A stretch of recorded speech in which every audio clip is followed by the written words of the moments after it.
What is up, sports fans? My name is Jake Izuski. You can call me Jake Iggy, or Iggy for short. And this is Iggy Sports Talk.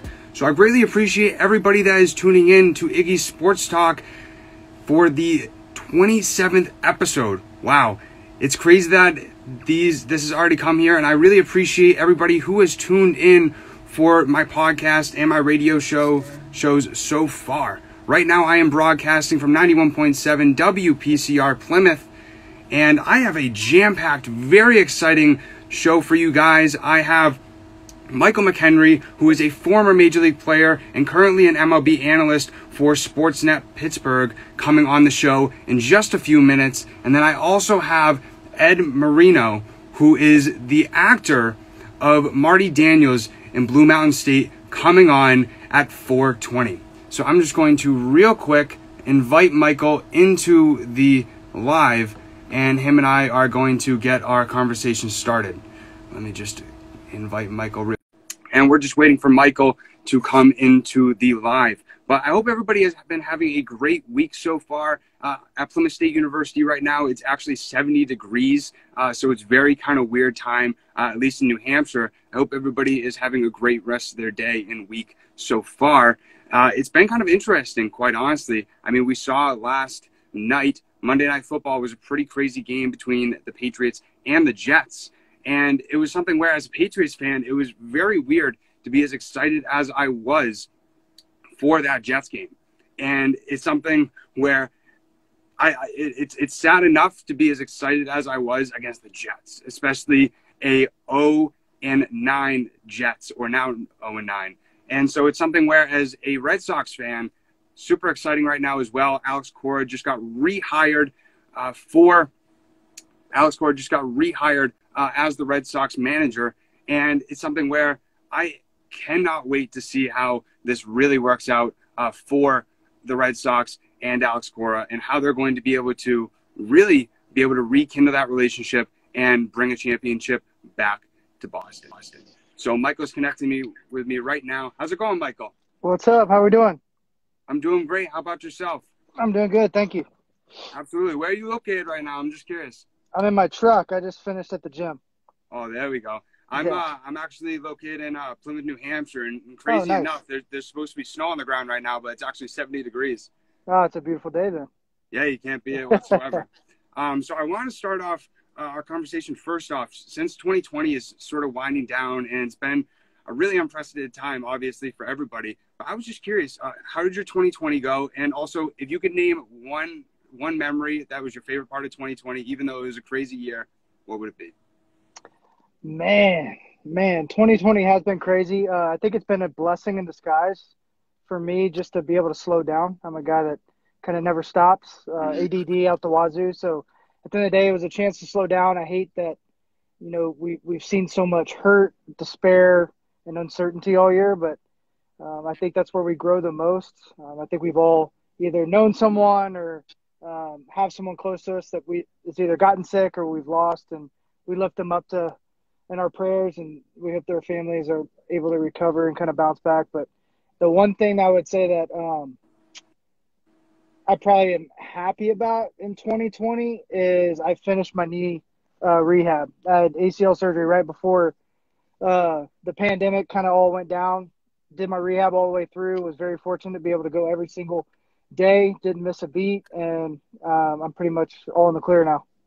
Thank God. I mean, because ACL, like I've never had anything close to that. Like I've only broken my ankle, but like anytime I see ACL in like NFL or any other major sports, like it's a very strenuous injury.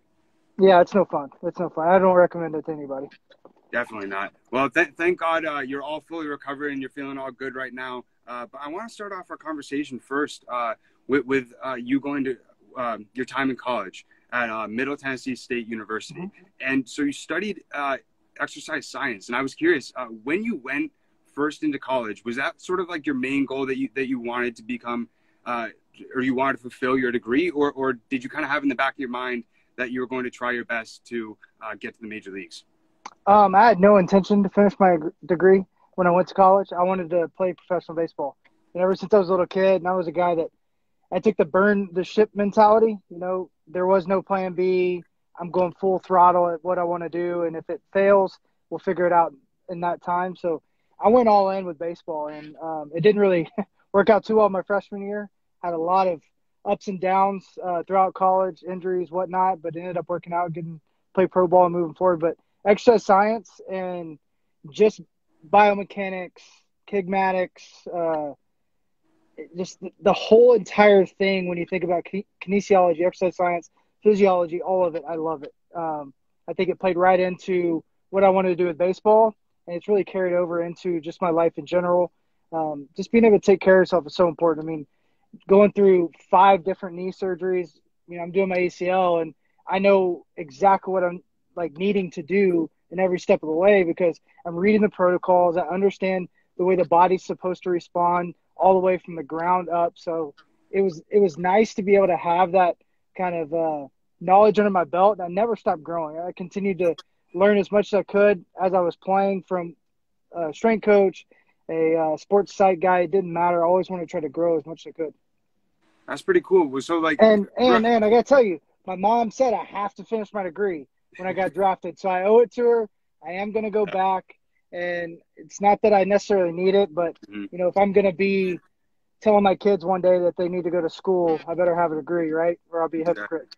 And like you said, it could come in handy in the future. Like, who knows? I mean, you said the same thing with your knee surgeries. And, yeah, no doubt. Do you think that was sort of were you always a catcher, like in college and like that sort of stuff? I know that catchers have some issues with their knees usually. So, was there surgeries due to that, or?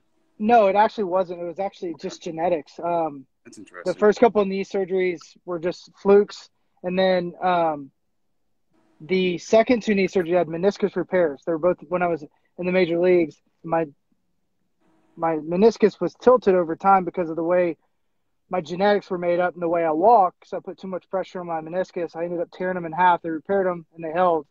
And then after my surgery, I worked on kind of changing my biomechanics of how I walked, keeping my hips underneath and trying to walk properly. So I wasn't putting that same type of pressure. So I had to teach myself a little bit how to move a little bit more free. My brother had the exact same surgeries with his meniscus. So it's kind of wild. It's not a very common way to tear your meniscus because your meniscus is almost tilted, but they've held. I have no problems with my knee, just unfortunate. Even the ACL, I didn't tear it by twisting. There's another way you can tear your ACL is you fall straight down on your toe playing basketball. So it's just, it is what it is. Life's tough. You have ups and downs, and it's how you respond to it is the best advice I've ever heard. So try to respond to it the best I can. Exactly. I completely agree with that point, Michael. And I was curious. So you said your main goal throughout college was obviously to get to the major leagues. And so when you got drafted in the 7th round to the Colorado Rockies, what was your initial reaction, and sort of how did you find out? I was actually pissed, to be honest with you. So my junior year, I was an All-American. You can correct me if I'm wrong, I believe I was the last All-American taken in the draft that year. Guys in my conference that played catcher got taken before me. So just the human side of it, I was frustrated. I'm like, how can I have won all these awards and had the best year of my career, but these guys are getting drafted before me and whatnot? And, I had to put my ego aside and say, you know what, maybe they deserve it more than I do. Right now, I'll just have to prove it on the back end. Mm-hmm. So I went outside, I started shooting basketball, kind of get my mind off of it, and just pray and say, hey, God, I'm not going in the draft. I'm going back to school if I don't get drafted in the next hour. And sure enough, as soon as I said that, boom, I got drafted. And my first thought was where am I going? And they're like, all right, we need you to come to Tri-Cities. I'm like, sweet, Tri-Cities. That's an hour and a half from my house. No. Washington State Tri-Cities. I was oh, that's a lot further. So I was excited. It was all new, lived with the host family, and I was just excited to start the journey. Yeah, 100%. I bet, kind of like you said, you kind of had a chip on your shoulder, going into the league, knowing that all those guys got drafted ahead of you. I mean, I'm a New England guy, so when I hear that, I think of Tom Brady, him remembering all the names that were drafted before him. But you kind of took that chip on your shoulder and really made it into something, because just due to my research in 2009, you were ranked the number 9 prospect in the Rockies organization. And I was just curious, like when they put out those rankings, like did you know that like you were one of the top prospects in the Rockies organization? And if so, did like people treat you differently or? I did know. I mean, it's hard not to know, in the sense of like it's kind of everywhere. I mean, but no, I didn't think I got treated differently, and that's because like I tried not to. I think some guys allow it to happen, and I always tried to treat people like I wanted to be treated, so I never worried about, are they treating me different? And I challenge coaches all the time. Hey, I want you to be real with me. I don't want a fluffy answer. I don't want to be a marshmallow. I want to be the guy that you say, hey, this is what you need to do. This is how we need to do it, and tell me why. And then once we get to the why, we'll go to the how. Too often it's like, hey, you need to do this. Well, why do I need to do that? If I don't know why I need to do it, why should I do it? I mean, is there a reason moving down forward we need to do this? And I think if you're not asking questions and trying to figure out every angle of understanding, I think you're doing yourself a disservice in any walk of life you're in right now. And that's what I tried to do. I've gotten better at it over time. It's made me better as a human being, made me better as a husband, better as a announcer, a broadcaster, a ball player, doesn't matter. And that's what I tried to do. I tried not to focus on anything more than what I could control on a daily basis and just show up and work hard. Exactly. That's exactly where you've gotten where you are. And that's a great message, 100%. I mean, and it was kind of cool as well to like see the progression, obviously just through my research of like you going through the minors. And then once you got called up to the Rockies, how did you find out? And like, obviously, what was your reaction? Well, it was a journey. I mean, I hit every stage, short season all the way up, played winter ball, played fall league, played in Hawaii. It was a process. And, every time you feel a little bit closer, it's like something pulls you back. And I think that's just part of life, of growing. People think when you have all these expectations the way it's supposed to be, you're always going to be disappointed. So I tried not to expect anything and work for everything. And it turned out better that way in the long run. And when I got that call, it meant a lot more because I didn't expect the call. If I expected the call over and over again, I watched a lot of guys go through that. Then you start throwing excuses and you do all these things that really don't play out very well for your well-being or your livelihood in general. So I just focused on day in, day out. My wife constantly told me, enjoy the journey, work your tail off, and we'll see what happens at the end. And we always had a plan. In 2010, that plan came to fruition. That was the start of it. I struggled in the first couple of times I got out there and tried, but, all in all, I got, 5 more years in, so it's all right. Yeah, exactly. And I love the message that you said, just like not having expectations and putting those expectations in your mind, because I mean, that's just not only in sports, but just in life, like that can kill people's mental health. Just like those expectations, not coming to fruition, and your anxiety just like killing you. But it was interesting as well to see that you had a short stint with my Boston Red Sox. And I got to ask you, like, what was it like? You got traded to Boston, you went to spring training, and then you were only in there for 2.5 months. Yeah, it was wild. Actually, I went to spring training, and 2 days after I was there, I got called up to the big leagues. Oh, wow. Just in 2000, I think it was 11, they didn't have a taxi squad, so they didn't have to announce it. So I just sat in the hotel for about 3 or 4 days waiting to see if Veritek was going to be okay. So it was a wild time. And now being with the Pirates, Ben Cherington's the guy that actually told me that. And he's one of the guys that traded for me with Theo. So that's cool. That relationship kind of coming all the way around fruition is really cool. But it was a neat experience. I met some good people. I loved the catching coach there. And it was just another part of my kind of baseball family journey. And it was a lot of fun. Yeah, that's pretty cool. I mean, as a Red Sox fan, I'm a huge fan of Ben Cherington. Doesn't matter what he did with Pablo Sandoval, Hanley Ramirez. Like anybody can say that Dave Dombrowski made that 2018 team. No, it was Ben Cherington. I always say it's Ben Cherington. Well, at the end of the day, when you bring in the human being and the human element when it comes into baseball, like you can know every stat, you know all the data. I've really fallen in love with all of it. But there is a human element. You have to understand what's going on behind the scenes. Are they eating well? Are they stressed out? Is there family issues? What's going on? So like the Hanley and Pablo thing, you went off the ability that you've seen thus far. And unless they're telling you the truth, or unless you have someone overseeing them 24/7, you really don't know. You have to take gambles. You take bets in life. That's what Ben Sherrington did. He won some World Series. He did some good things. But at the end of the day, if you get everything right, I'm pretty sure you're not going to be on this planet. You're going to be Jesus. So. Right. Yeah, I mean, I want to get back to your MLB career, but I just want to say something real quick. I can't wait to see what the Pirates do in these next 3 to 4 years. They made a good hire today. If you saw that, John Baker. Oh, I actually did not see that. Yeah, John Baker, the former catcher. That's pretty cool. I like that. Yeah. Well, so also, like, I mean, they're sort of a team where they have to build from the ground up. So I can't wait to see, like, those prospects. I mean, we even saw, like, Hayes. He went out there at third baseman. It was unreal. And just to be able to see, like, him being able to build it, like I said, from the ground up, I bet you as a broadcaster covering the team and the fans, like, can't wait. I'm really excited because, they were a lot behind the league when it came to supplying the analytics for their guys and really making player plans specific to that player and their ability. Instead of trying to make a team-focused player plan, now they're doing individual-focused player plans. So a lot of these guys that are even in the system now, they could make huge strides just because they understand, hey, you're more of a high spin rate guy that needs to go at the top and the bottom of the zone with a big breaking ball.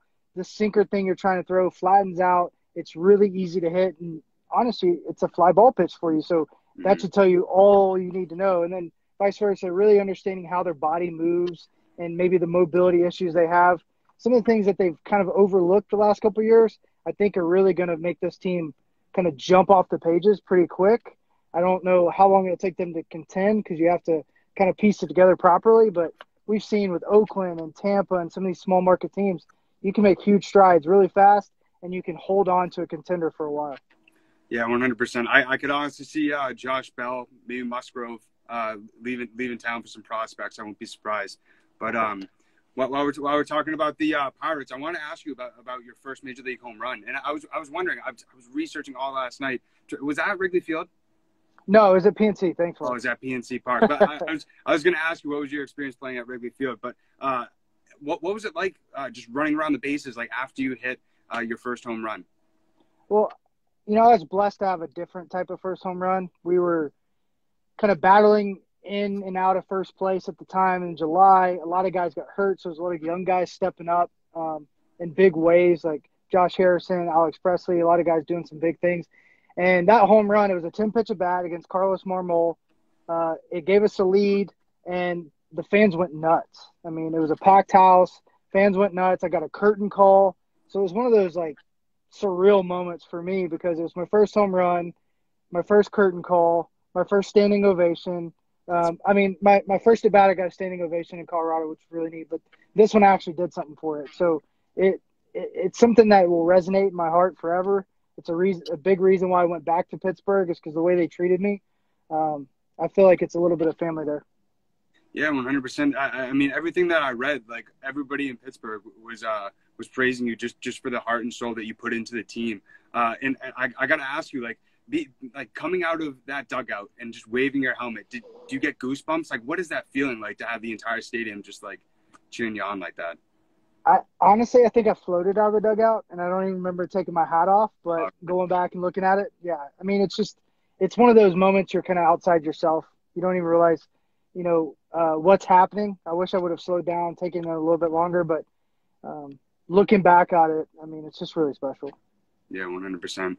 And so you got the nickname Fort while you were in Pittsburgh, and I was curious, where did that come from? Greg Brown claims he did it.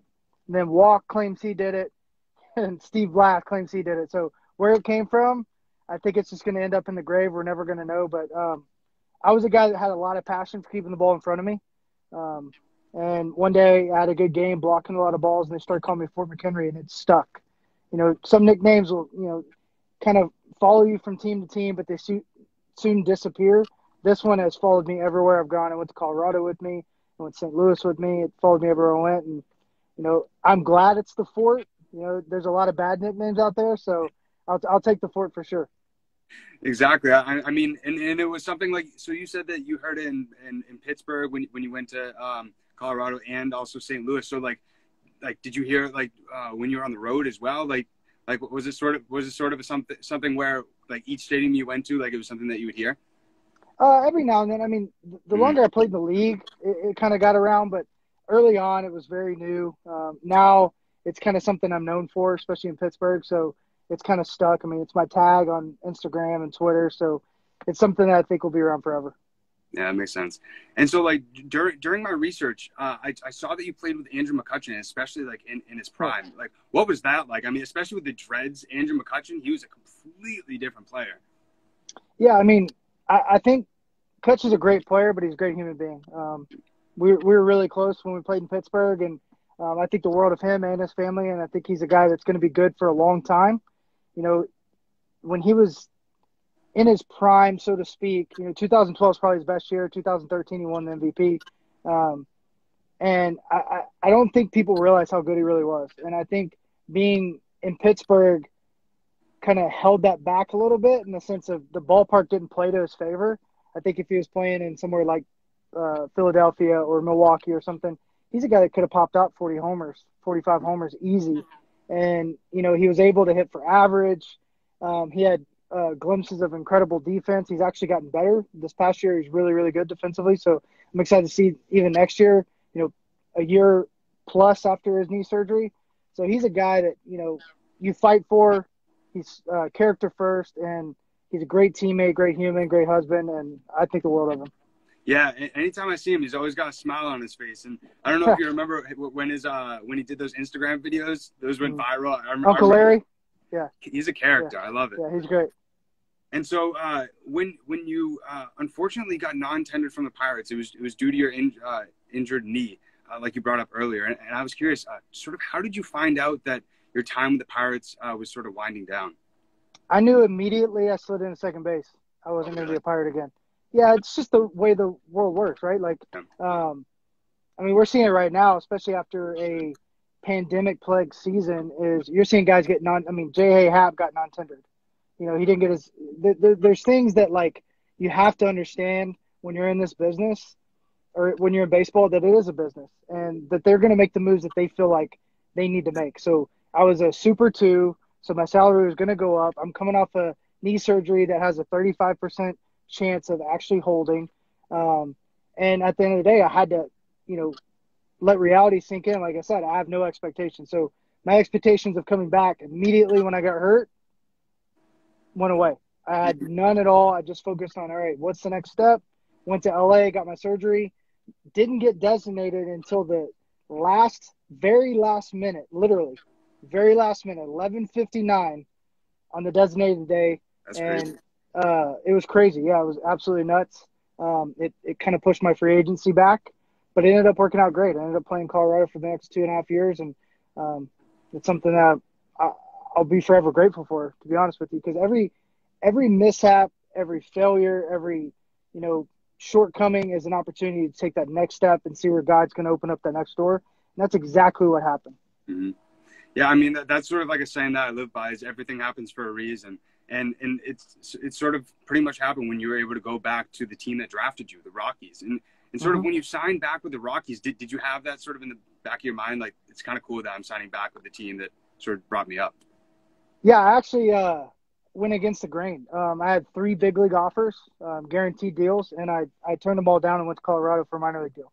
So the reason why I did that is because the comfort, I betted on myself, and I just said, hey, I'm betting on myself. I want to go somewhere where I know the trainers, I know the people, and I feel comfortable coming back from this injury and I don't get pushed. And it was the best decision I could have made. I tried after my neck surgery to push it too hard, and I ended up tearing my abdomen in spring training after I made the team, which ultimately pushed me off the team.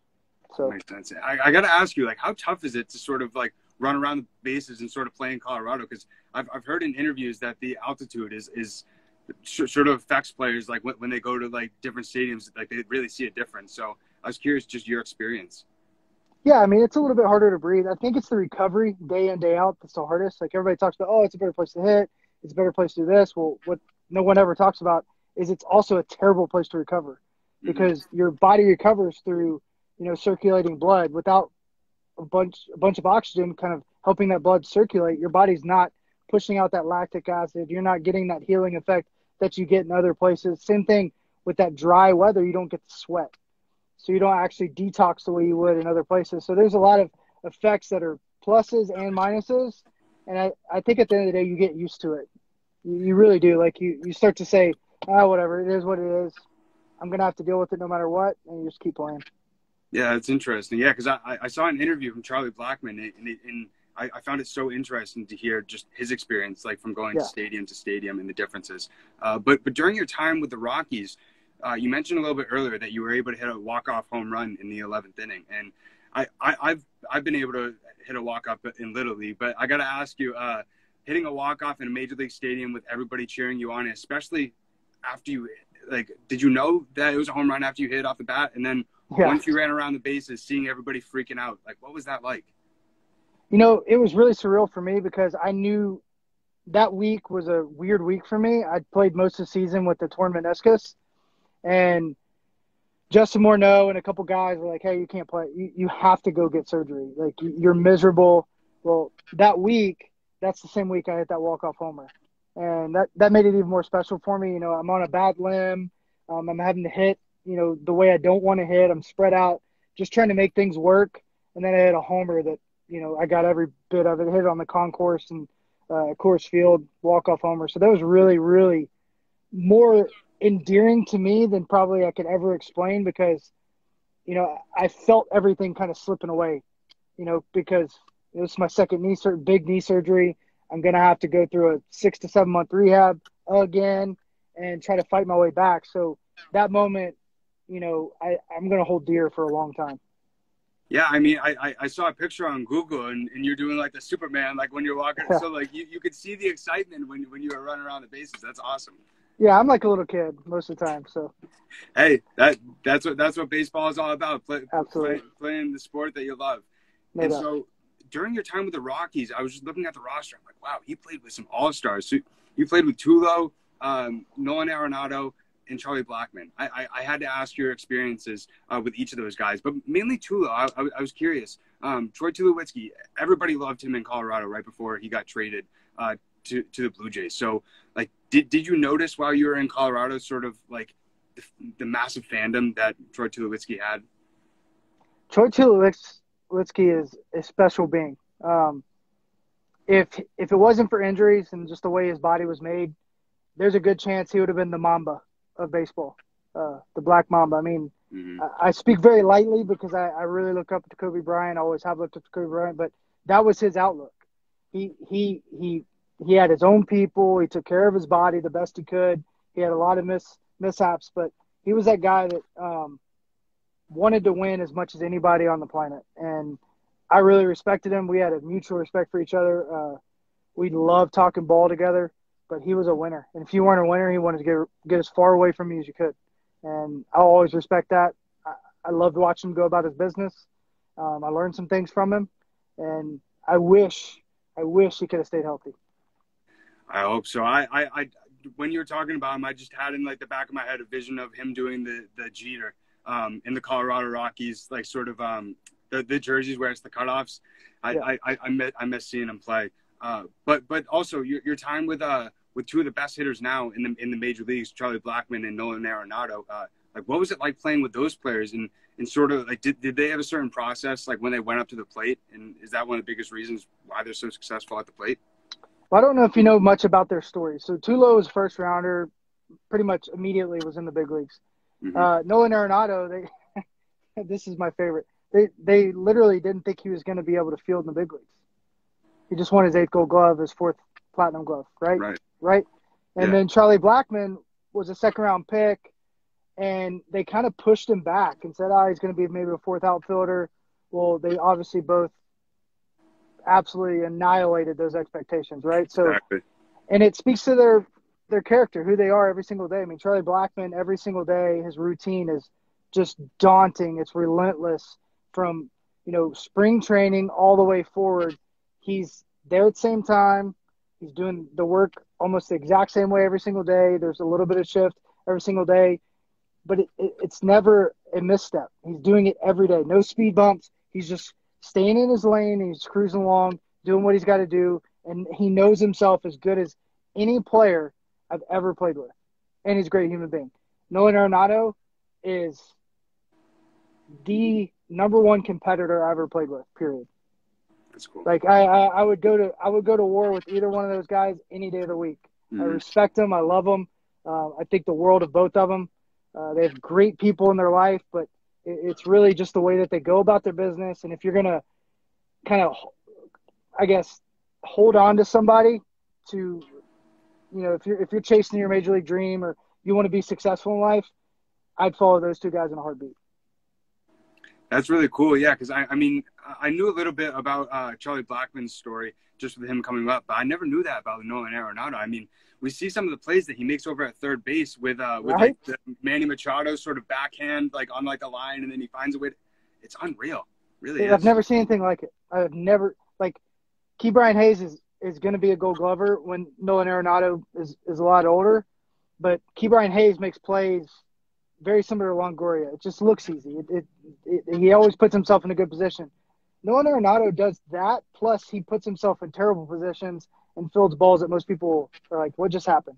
And he does things I've never, like, seen before. And it's not that he's the fastest human being on the planet. It's not that he's the most athletic person on the planet.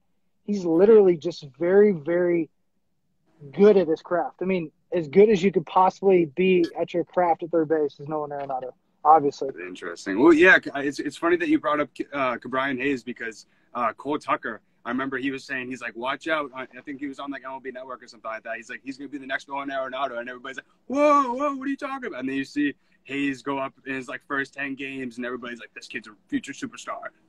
Yeah, he's going to be really good. Yeah, I hope so. But I wanted to ask you, so during 2018, that's when you announced your retirement. And I was curious, sort of, what was the process and how did you come to the decision to hang up the cleats? So in the middle of the season, 2017, I'm in AAA with Tampa, and we're really good. I mean, it's pretty much the team that's in the major leagues right now with a couple added pieces. We ended up winning the national championship. But in the middle of that season, I got a call from a couple different people asking me if I'd want to leave the game and do this or do that. And one of them was AT&T Sportsnet, and they asked if I wanted to come and at least interview. And my wife was like, you should go interview. Why not? Like, what's it going to harm? So my intentions were go interview, see what it's all about, and then just kind of play it by ear. And I ended up getting the job, which surprised me. And then teams started calling. And I kind of said, all right, there's only a couple teams that I really would want to play for. I named them, and they both called. And one just kind of put it all on the table for me. And it was a tough decision, but I called one of my mentors, a guy that was my coach in high A, Jerry Weinstein. I thought he would say, you're an idiot, go play. But he didn't. He said, I have one question. Will you be mad if you're better than the guy that you're actually breaking down or analyzing? I said, no. He goes, take the job. And I said, why? He goes, you'll never get an opportunity to learn from every single organization like you will in this job. And he said, you could play for another 10 years. You could get to your tenure or whatever, but he's like, you're going to coach one day. I guarantee it. And you need to take this advantage right now and run to it, because you're going to have an opportunity to show off and showcase your knowledge of the game, and you're going to be able to increase your love for the game. I was like, okay, cool. So literally that next second, picked up the phone, I called the guy at AT&T and said, I'm in. That's awesome. That's a really cool story, how it all went out and how you sort of had to figure out where you wanted to go back to the dream, or did you want to retire and go become an analyst? And it's been pretty cool to just like not only through my research, but also look on your LinkedIn and just see what you've been able to do during your post-career endeavors, just giving back to, kids that are trying to come up as Little League baseball players and that sort of stuff. And I just want to ask you about that real fast, sort of how rewarding has it been to be able to be a motivational speaker, not only for students, but for aspiring professional baseball players? So Jackie Robinson's one of my favorite players of all time. Mine too. And it was his character as much as anything else. The way he was able to carry himself, and him and Roberto Clemente always talked about, your life is only as important as it impacts someone else. So I know I didn't phrase that right, but that's the way I got it in my head right now. And that's what I try to do.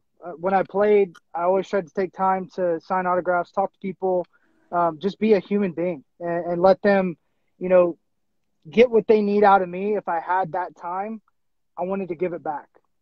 I was that kid once. I was that, player chasing a dream once. So, whether it's motivational speaking, I do a lot of mentoring with kids around Murfreesboro and across the country, where I just try to either help them chase their dream. I've gotten into business and helping create businesses with guys, because it all correlates. A dream is a dream. What's your dream? How are we going to get there? Let me just be someone that can mentor you, encourage you, and maybe shine a light on what you want to do. And it's been a blast. And it's not about me.